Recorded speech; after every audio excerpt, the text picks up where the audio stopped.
पाकिस्तान के खिलाफ कारगिल वॉर में यूं तो कई जवान लड़े हैं और उन्होंने अपने प्राणों की आहुति भी दी है।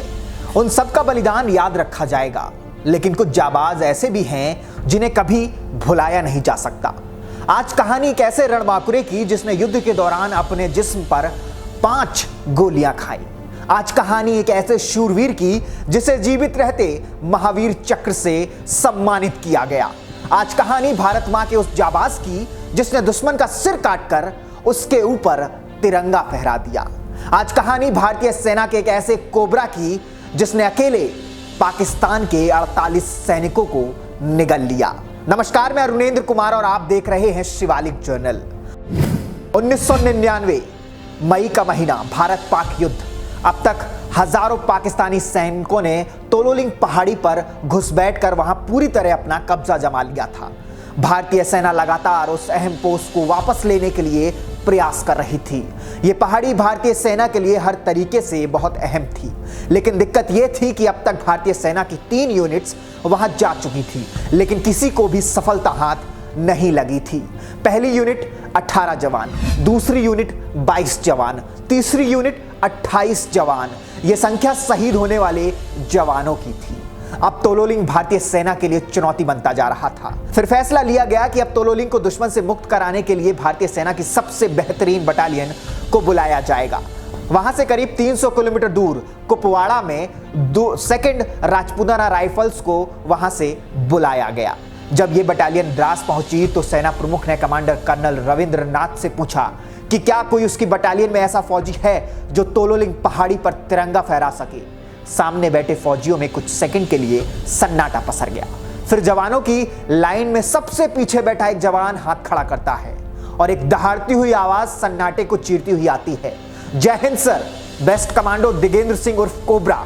वहां बैठे सभी अपनी नजरों को पीछे की तरफ घुमाते हैं। तभी आर्मी चीफ कहते हैं, तुम तो वही कमांडो हो ना जिसने एक गोली के दम पर हजरत वन में 144 उग्रवादियों को सरेंडर करवाया था। बहुत सुना है तुम्हारे बारे में। इसके बाद कमांडोज को तैयार किया जाता है और फिर शुरू होता है ऑपरेशन विजय। जून 1999 में पूरी चार्ली कंपनी को तोलोलिंग फतेह करने के लिए भेज दिया गया। चार्ली कंपनी के जवानों ने तो तय किया था कि वो आसान रास्ते की बजाय दुर्गम या कहीं कठिन रास्ते से जाएंगे। कारण था कि आसान रास्ता चुनते तो सीधा दुश्मन के टारगेट पर आ जाते।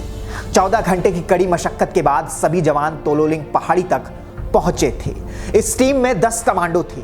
मेजर विवेक गुप्ता, सूबेदार भंवरलाल भाकर नागौर, सुमेर सिंह राठौर खारा दुधवा चूरू, शेख चिल्ली मेरठ, हवलदार सुल्तान सिंह भिंड मुरैना, नायक सुरेंद्र आदि। इन सभी कमांडोज का काम था कि वो कवर फायर देंगे। लेकिन 12 जून को जब ये जवान तोलोलिंग की पहाड़ी पर पहुंचे तो इनका सीधा सामना पाकिस्तानी सैनिकों से हो गया। ये भारतीय सेना के जवान हैं, पीछे कहां हटने वाले थे।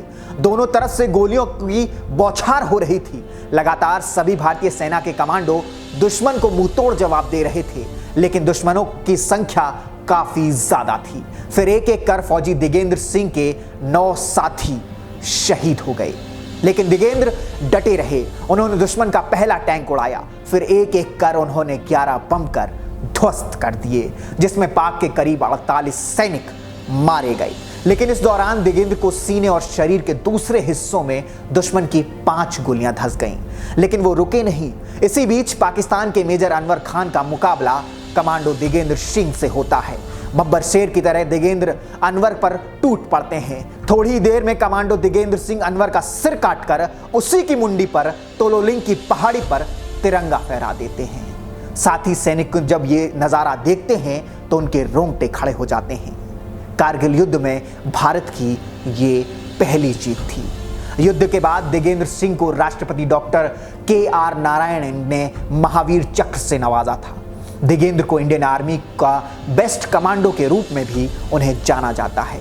साल 2005 में महावीर चक्र विजेता दिगेंद्र सिंह सेना से रिटायर हो गए। उरी हमले के बाद उन्होंने एक इंटरव्यू में कहा था कि इस बार युद्ध हुआ तो वो लड़ने के लिए बॉर्डर पर जरूर जाएंगे और 100 को मार कराएंगे। उनका कहना था कि जिस दिन युद्ध की घोषणा होगी वो बिस्तर उठाकर अपनी बटालियन के पास चले जाएंगे। दिगिद ने कहा कि अगर भारतीय सरकार या उनकी बटालियन आदेश नहीं देगी तो इसके लिए वो हर संभव कोशिश भी करेंगे। ये थी एक ऐसे शूरवीर महापराक्रमी की कहानी जिसने अकेले अपने दम पर पाकिस्तानी सेना को घुटनों पर ला दिया था। ऐसे शूरवीर को शिवालिक जर्नल नमन करता है। जय हिंद, जय भारत। अगर आप ये वीडियो YouTube पर देख रहे हैं तो हमारे चैनल को सब्सक्राइब कर बेल आइकन दबाना ना भूलें। अगर आप हमारी वीडियो को Facebook पर देख रहे हैं तो हमारे पेज को फॉलो और लाइक करना ना भूलें।